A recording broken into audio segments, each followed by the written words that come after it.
Whenever you think of video games, you probably think of Call of Duty, or maybe God of War, or probably any franchise that is in the mega collaboration known as Super Smash Bros. However, one of my favorite games is more like a book. This is Doki Doki Literature Club, a visual novel that tells one of my favorite stories of all time. It is a great tale that takes you for a bunch of twists and turns, all through only text. Sure, it may not be what you consider a normal game, but let me tell you all about the dashing game of Doki Doki Literature Club.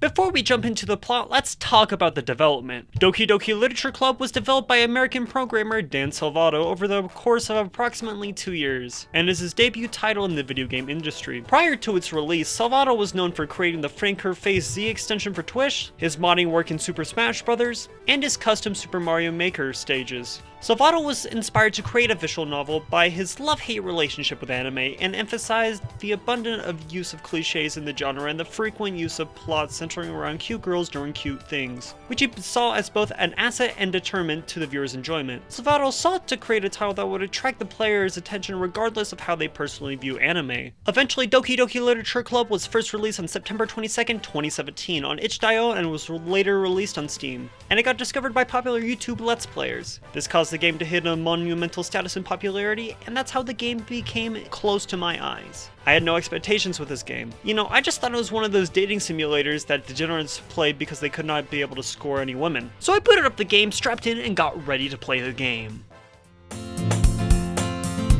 The game opens up when you're walking to school with this cute girl by the name of Sayori, who has been your neighbor and childhood best friend for forever. She then begs you to join this thing called the Literature Club. You were very hesitant about it, but you decided to take the day to think it over. You eventually go to the Literature Club later that day and meet 3 other girls: Natsuki, the sassy petite weeaboo, Yuri, the shy intelligent one who's really into horror, and Monika, a girl that you met last year in one of your classes. You think they are mega fucking hot! And after some convincing, you decide to join the Literature Club. Then over the course of a few in-game days, you can choose which girl you want to talk to and get to know them better. While getting to know the girls, you are also helping to prepare for an event for your school festival. During these few days, however, Sayori kept not showing up to the Literature Club. Being worried, you go in and check on her, and then you learn that she has been struggling with a battle of depression. You agree to help her through her mental struggles, and help her get through life. The next day, everyone is getting ready for the festival. However, one person seems to not be there. Sayori. You remember the talk that you had with her, and you go wake her up because you still think that she's sleeping because that's a normal thing that she does. You go into her room to wake her and... yeah, I bet you didn't expect that. At this point, I was crying because it was an emotional moment for me. How could this happen? I thought that this was just a fun and goofy game to help me feel like I got a girlfriend, not a game where I thought that people could die. I didn't think that there was any stakes. At this point, I had to shut the game off. It took me a few days to want to play this game again. However, when I reloaded the game, the title screen was different. Sayori's character seemed to be corrupt, and I was very confused, but I was also intrigued. It seemed like those weird creepypastas about video games, so I had to boot up the game again.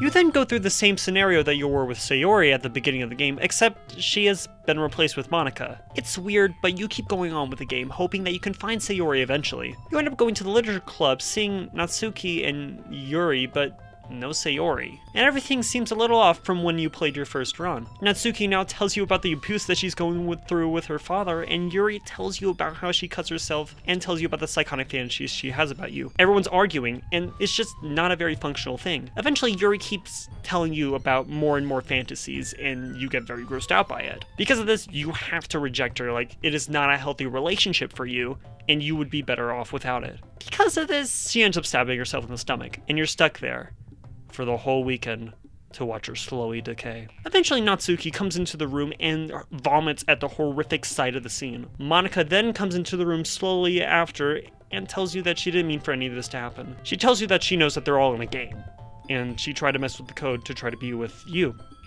Because of this, she then deletes Natsuki and Yuri from the game, and it resets again. The game then reboots and you're all there alone with Monika, just Monika. There's nothing else you can do. All you can do is talk to Monica, where she keeps telling you facts that can scare you. Things like reading what your name is in your computer's actual directory, and reminding you of real-world things like Super Smash Bros. So you go into the game's actual directory file from Steam, and you delete Monica's files. She then gets deleted, but before doing so, she restores the game that she deleted. The game resets, and you go through the same events that you did from the beginning, except everything is simple. Everyone is happy again. It is great. It is what you thought that the game would actually be when you first downloaded it. And Sayori tells you thanks for saving everyone.